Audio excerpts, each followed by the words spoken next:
슬리퍼 신고 화장실을 가지 말아라. 슬리퍼는 자리에서만 신고 운동화를 신고 화장실을 가라. 이 얘기를 들었을 때 굉장히 좀 충격을 많이 받았던 기억이 납니다. 그래도 꽤나 알려진 회사인데도 그런 문화가 아직 있구나.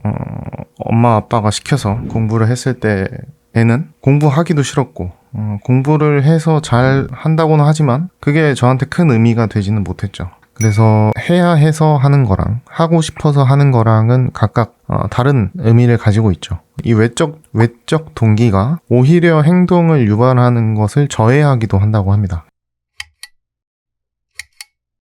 자율성, 내가 어떤 것에 몰두를 하고 몰입을 할 때 자율성이 얼마나 중요한가. 제 지난 경험들을 돌아보면 이 자율성, 내가 좋아서 하는 것이 이 몰입에 있어서 정말 중요한 역할을 했던 것 같습니다. 이 몰입을 시작할 때도 자율성이 필요하고 몰입을 유지할 때도 필요하고 이후에 그 결과를 받아들이는 데 있어서 자율성은 굉장히 중요한 잣대로 보였습니다. 그래서 해야 해서 하는 거랑 하고 싶어서 하는 거랑은 각각 다른 의미를 가지고 있죠. 첫 번째로는 해야 해서는 외적 동기라고 할 수 있고 하고 싶어서는 내적 동기라고 할 수 있습니다. 이 외적 동기라는 건 이제 바깥쪽에서 나 말고 다른 사람들의 동기에 의해서 했다는 거죠. 뭐 돈이나 명예나 아니면 사회적으로 남들이 다 좋다고 하니까 누가 시켜서 한다거나 이런 것이 해야 해서 외적 동기에 해당이 됩니다. 반대로 하고 싶어서는 내적 동기겠죠. 진짜 내 스스로가 하고 싶어서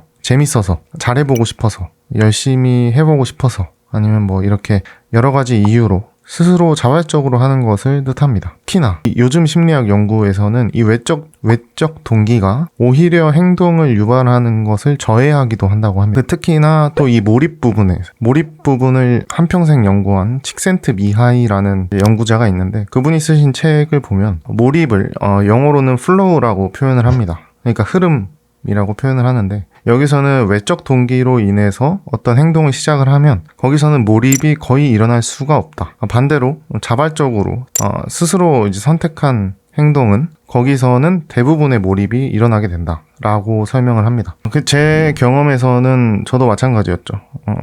엄마 아빠가 시켜서 공부를 했을 때에는 공부하기도 싫었고 공부를 해서 잘 한다고는 하지만 그게 저한테 큰 의미가 되지는 못했죠. 반대로 뭐 고등학교 때 공부를 하진 않았지만 그때 당시에 제 가치관에 대해서 혼란이 있고 했어서 책을 막 찾아보고 여러 공부들을 했던 거는 사회적으로 전혀 인정을 받지는 못했지만 저 스스로는 굉장히 만족스러웠고 큰 좋은 저를 구성하는 그런 뼈대가 됐죠.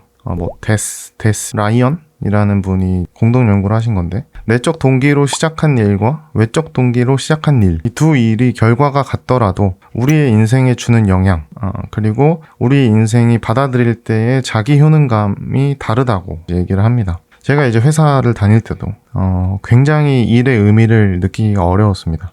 의미는 뭐 느끼는 것이 아니라 찾아야 된다 뭐 이런 얘기도 하긴 하지만 저는 뭐 절대 공감을 못하는 것 같아요. 제가 회사에서 일을 할 때는 실제로 필드에서 일을 하시는 분들이 계시고 그분들을 관리하는 분들이 계시고 그 관리하는 분들이 또 계시고 그분들을 관리하는 업무를 또 제가 했습니다. 어떻게 이제 건설 현장이었는데 건설 현장에서 실제로 건물을 지시는 분들 그분들을 관리하시는 이제 협력사 사장님들이 모여있는 것을 관리하는 공사 직원들이 어떻게 일을 하고 지금 어떻게 프로세스가 되어가고 있는지를 관리하는 공무직원. 그래서 제가 그 공무직원이었거든요. 그래서 이렇게 정말 의미를 찾기 쉽지 않을 때 내가 이 건물을 졌다라고 도저히 말할 수가 없는 상태에서는 사실 의미가 찾기 너무 힘들었고요. 그만큼 좀 의미 있는 일을 할 때 몰입이 훨씬 쉬워진다고 합니다. 특히나 또 이 마이크로 매니징을 당하고 있다면 제가 본사에 있을 때 테두리를 뭐 2줄로 하니 1줄로 하니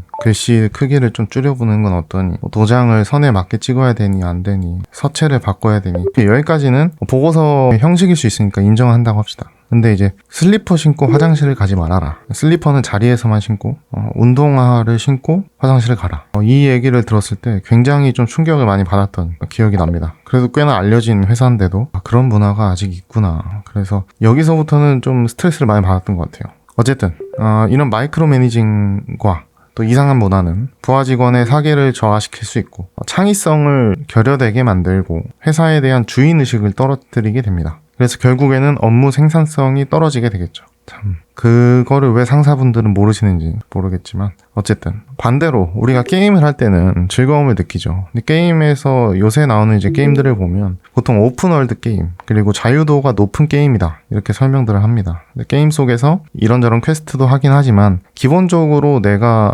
메이플 스토리로 친다면 헤네시스도 가고 커닝시티도 가고 내가 자유롭게 움직일 수가 있죠. 그래서 이런 자율성이 높아야 게임에 대한 몰입이 더 잘 된다. 그리고 만족도도 높다. 라는 거를 이 게임 회사들이 정확히 알고 있는 거겠죠.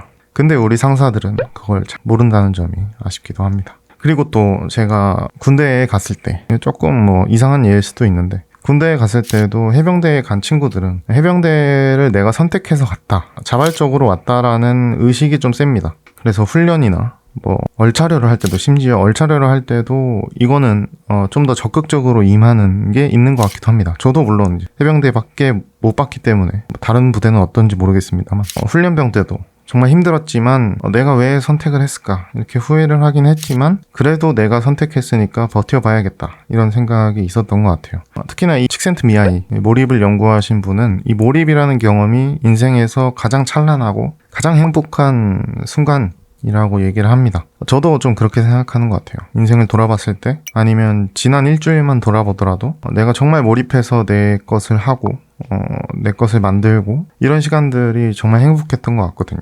이런 생산적인 일을 했을 때뿐만 아니라 막 몰입을 해서 게임을 했을 때도 몰입을 해서 운동을 했을 때도 기분이 좋았던 것 같고요. 중요한 건 그렇게 몰입을 하고 나서 즐겁고 그러면은 즐거우면 더 빠져들게 되고 그러면 결과적으로는 성과도 올라가게 된다는 겁니다. 물론 아직 저는 이제 성과를 보지 못하고는 있지만 그래도 이 몰입의 선순환을 한번 믿어보려고 합니다. 여러분들도 혹시 자발적으로 몰입을 하고 계시는지 다음에는 이 몰입의 이유에 대해서 좀 살펴보면서 다시 한번 몰입을 왜 해야 되는지 살펴보는 이야기를 해보겠습니다. 감사합니다.